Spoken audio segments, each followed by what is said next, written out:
One stereotype about us British is that we like to complain, that we whinge a lot.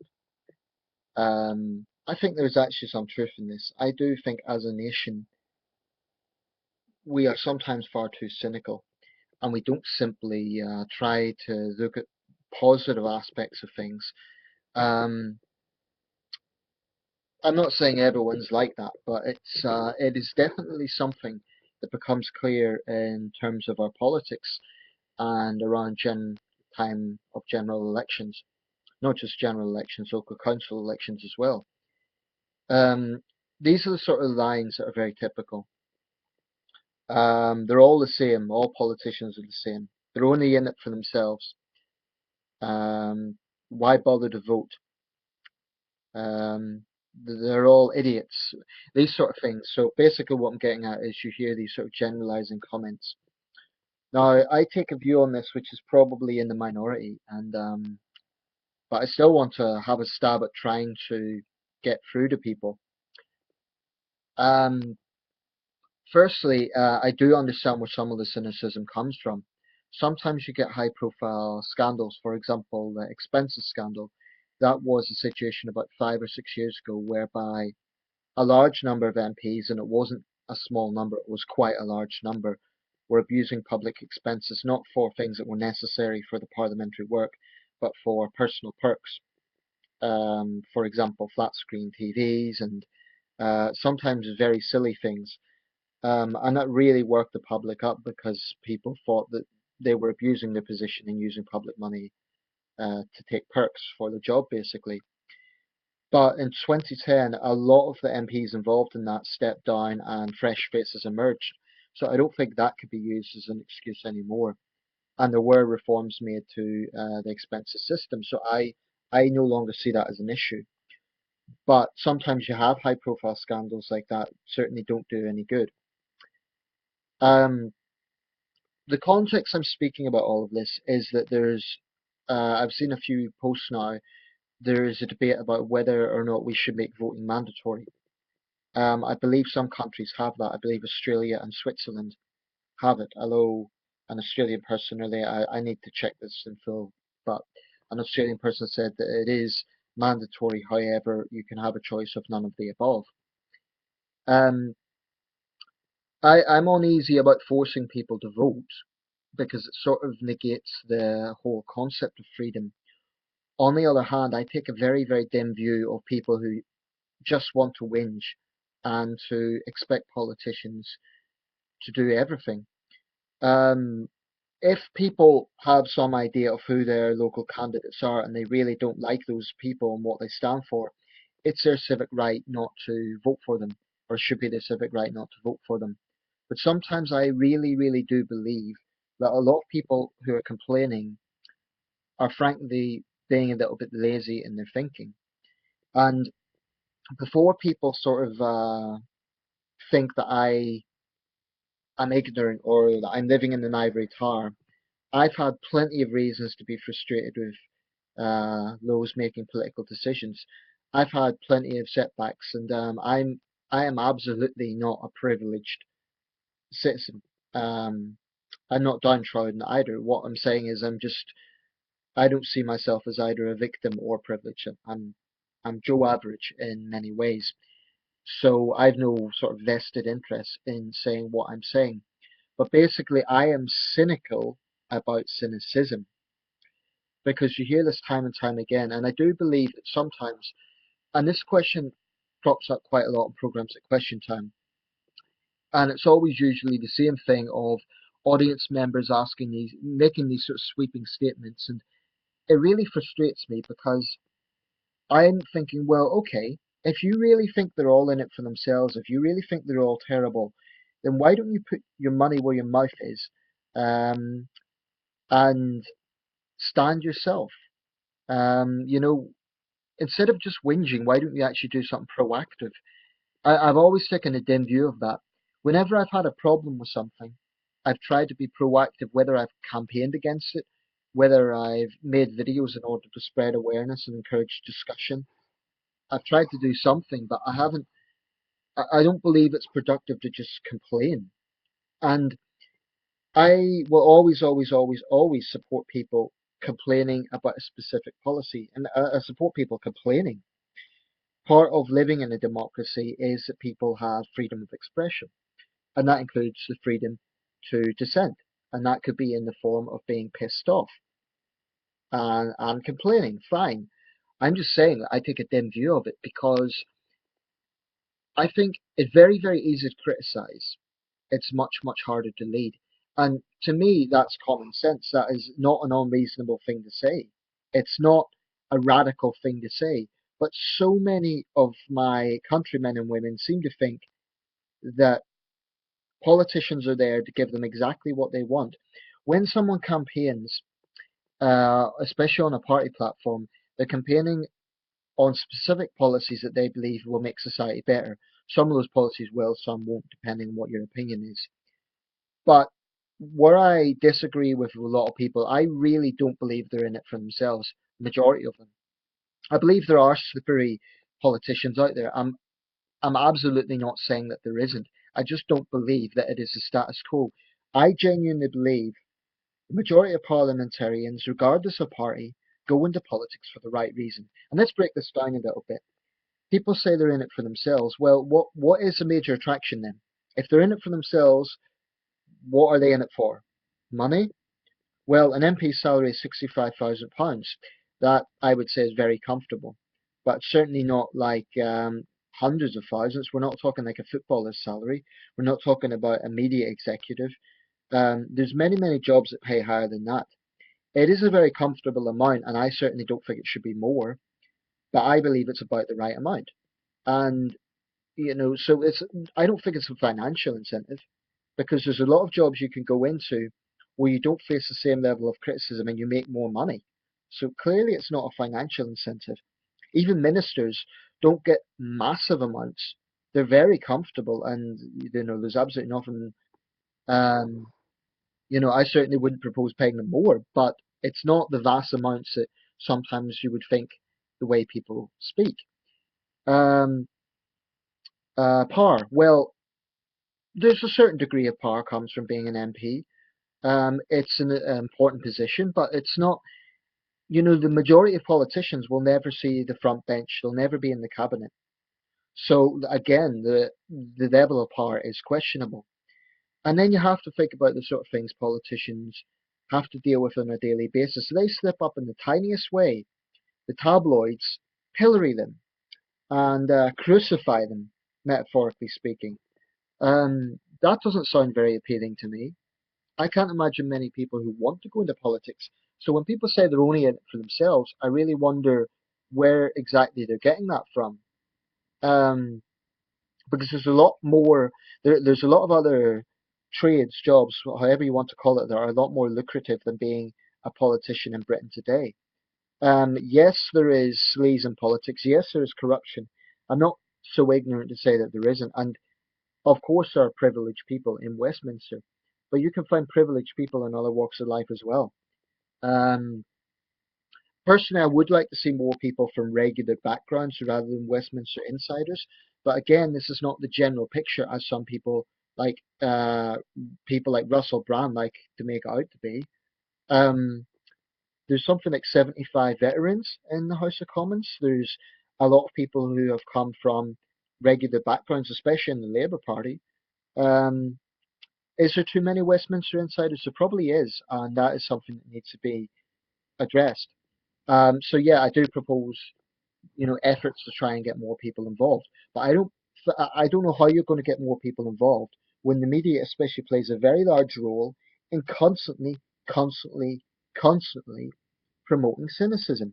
I mean, sometimes it comes into personal attacks like politician A is stupid or attacking them for stupid, trivial reasons. I've mentioned Ed Miliband has to face this, but he's not unique. A lot of other political leaders have had to go through similar things. I'm not saying personality is irrelevant. Of course, it is relevant, but when it gets to the level of the gutter, it's very off-putting. No, I do think I'm not saying that politicians are entirely, they don't have responsibility in some of the cynicism. They certainly do. I mean, when people see, for example, prime minister's questions, personally, I find it interesting. But I can understand why that would be off-putting to a lot of people, because people will be watching this and thinking they're acting like children, just yelling at each other. But I think the media has a lot to answer for, and let me explain this. I believe that if we do go down the lines of politicians being much more civil to each other, and to be fair, I think there are some leaders who have tried to do that, although it hasn't worked out. Um, just to give a recent example, Ed Miliband suffered a personal attack the other day from Michael Fallon. Now, he could have just used exactly the same language. He didn't. He was actually pretty statesmanlike and said, I respect Michael Fallon, he's a decent man. Now, to me, that shows leadership. It shows that he's going to stand up for himself. He's going to be a strong leader, but he's also going to call out Michael Fallon for making that sort of personal attack because he'd said that he would stab the country in the back. Uh, I just feel really irritated when I see people make sort of sweeping statements that, to me, are lazy. They don't really have a great deal of evidence to support what they're saying. So saying, for example, they're all the same, to me that indicates people haven't bothered to look at policies, because if you looked at policies, you would see there are some very fundamental differences.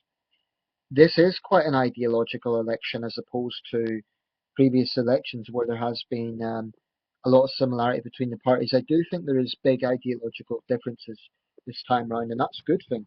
It's good for democracy, in the sense that you have left, right, centre pendulum.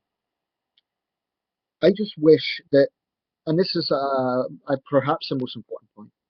I think Sajid Javid made this point on Question Time. People who really, really think it's all terrible really need to be more open-minded and look at the rest of the world. I mean, really, really look at the rest of the world. We have one of the best political systems in the world. I'll just say it, we do. Does that mean we're perfect? Far from it. It doesn't mean that. I don't believe there's any political system that's perfect, and probably there's other European countries that could probably better Britain in terms of their system. But I do believe that the Westminster system is justifiably held in high regard, because if you look at the political stability that we have, this is the sort of thing that people take for granted. When they say it's all rubbish and oh, England's, as they put it, England, is a terrible place, I'm thinking, oh, really, get a grip. Look at some parts of the world where people are literally dying or being tortured simply for having an opinion. Now, you may not like the candidates, but at least value the fact that you have a choice. And if you don't like them, then don't vote. I mean, I wouldn't encourage that. I think to me, being a good citizen involves voting. And I have a very, I don't have much respect for what Russell Brand is saying. Like, we're going to hold politicians to account whilst at the same time saying don't vote. Make your mind up, Russell.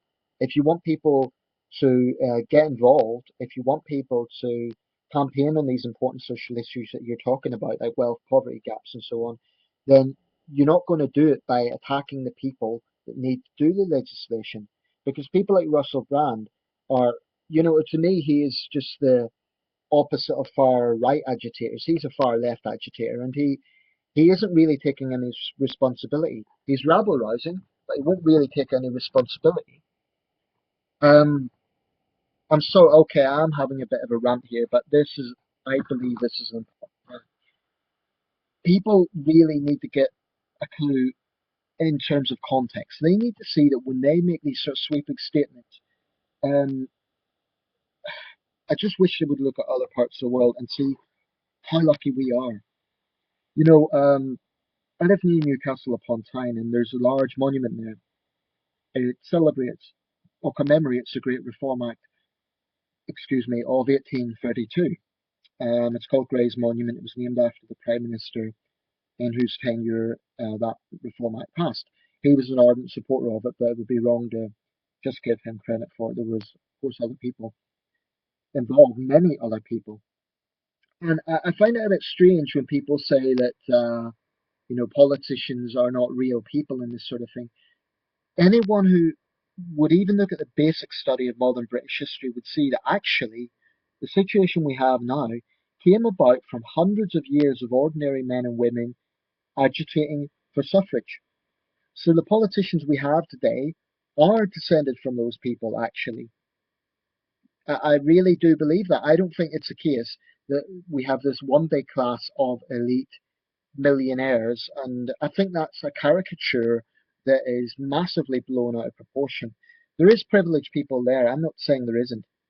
And like I say, there needs to be more people from, let's say, regular backgrounds, but it doesn't mean that they're not real people. It doesn't mean that they've never had challenges in their life.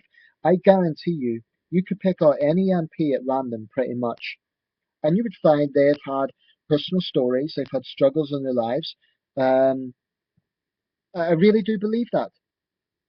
I mean, Alan Johnson was a postman, for example, former Labour minister. There's numerous other examples.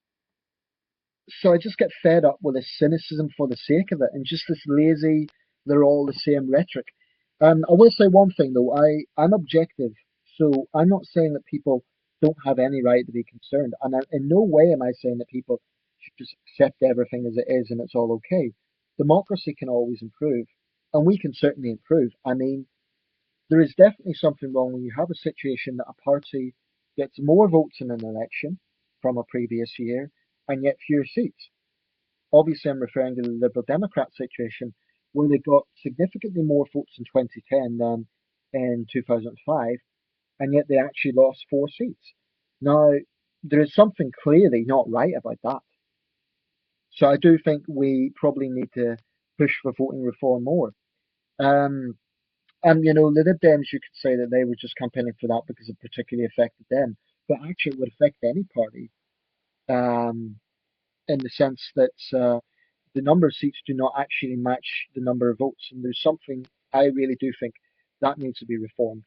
Having said that, um, people really need to be aware that we are in a country that has a level of political stability seen in only a few other countries. And even other European countries, although they're stable now, didn't have the sort of stability that Britain had until, in some cases, well into the mid 20th century. A country like Spain, and no disrespect to any Spanish viewers, but the Spanish dictatorship only ended in, I believe, was it 82? Um, in Britain, we have had political stability. We have had peaceful transfers of power for at least 2 centuries, at least. In fact, if I want to be really technical, I would say going back to the Glorious Revolution in 1688, with the obvious exception of Northern Ireland. But in Great Britain, we have had political stability for a very long time. And that's something I think the British public do take for granted. They don't realise just how valuable this is. They don't realise that in many parts of the world, or they just choose to ignore the fact that in many parts of the world, a transfer of power means bloodshed. Um, Am I happy with the system as it is? Not entirely. I do want to see certain reforms to make it a bit fairer. Um, do I think all politicians are the same? No, I definitely do not. And I think the media has a very big role to play in this. I do think sometimes some aspects of the media stir up cynicism for the sake of it, because they're the natural opponents of politicians. Their job is to hold politicians to account, and that's fine. But sometimes I feel that there's aspects of the media only focus on negativity for the sake of it, not because they're holding politicians to account, which would be valid, but because they're doing it for the sake of it. Now you get someone like Jeremy Paxman, um, who is a very experienced journalist, and you absolutely need tough interviewers, but sometimes, more often than not, I'm convinced that Paxman is just trying to get a gotcha moment. He just tries to probe to humiliate whoever he's interviewing. And I don't think it's good for democracy. I don't think that style of interrogation is actually beneficial. I think it's better to have a tough interview, but someone like, I think Stephen Sakura is much better on Hard Talk because he manages to be professional without stooping to kind of get personal jabs in, but he also asks tough questions. Um, I'll leave it there, but Should, in terms of making people vote, no, I would be against that. But I do think people need to be aware of when they whinge about our system, or when they whinge about not our system. I shouldn't say that. I should say the situation. They should consider, well, okay, if they're in MP's shoes, would they really, really do a much better job? There's a lot of factors here I haven't even got into. I mean, politicians do make promises. Sometimes they can't deliver, and I think that's a mistake. So it is also the responsibility of politicians. But if a politician was to come out and say, "Look, I'm going to try my best, but I cannot guarantee I will do this," you know what would happen? The tabloids would call them weak. Am I wrong? No, I'm not. This is straightforward. It's common sense. Um, I'm sorry, I'm just ranting.